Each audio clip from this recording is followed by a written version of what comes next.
Russia said private satellites being used by the US and its allies could become legitimate military targets amidst the ongoing war in Ukraine.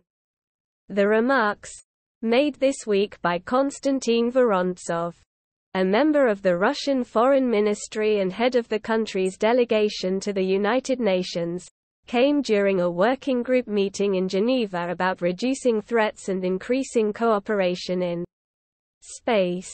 Vorontsov stated the Russian delegation would like to underline an extremely dangerous trend that goes beyond the harmless use of outer space technologies and has become apparent during the events in Ukraine. According to Space.com, Vorontsov said that the uses of commercial and civilian satellite assets by the United States and its allies throughout the ongoing invasion of Ukraine constitute indirect involvement in military conflicts whether they realize it or not, and that so-called quasi-civilian infrastructure may become a legitimate target for retaliation.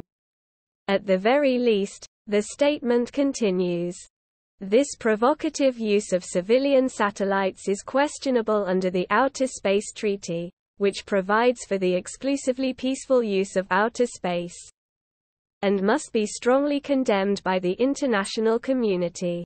Russia's comments arrive at a time when it's being pushed back by Ukraine's army and tensions are rising between the US and the Vladimir Putin-led regime.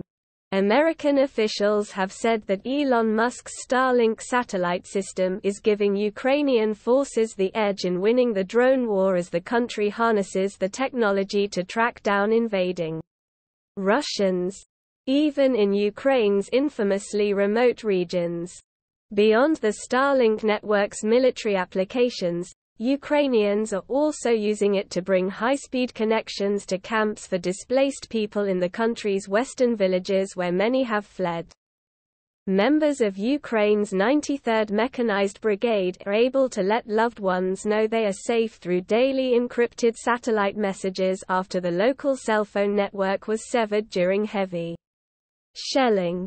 According to Politico, "Thank you, Elon Musk," Oleksiy told Politico soon after logging on through Starlink's satellites to discover the Biden administration would be sending long-range rockets to the Ukrainian army in its fight with the Russians.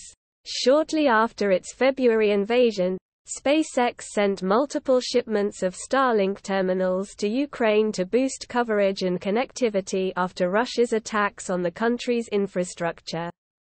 There were soon 150,000 active daily users of Starlink in the country and a total of 15,000 terminals were in use.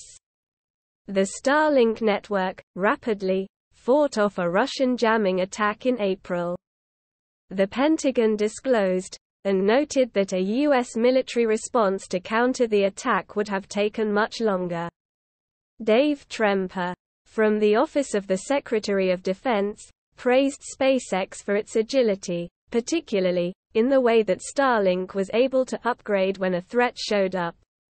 The Starlink terminals, which are tiny and connected to a dish-style antenna, require very little electricity to operate and can even be powered by a car's cigarette lighter, making them quite easy to operate in the war-torn country.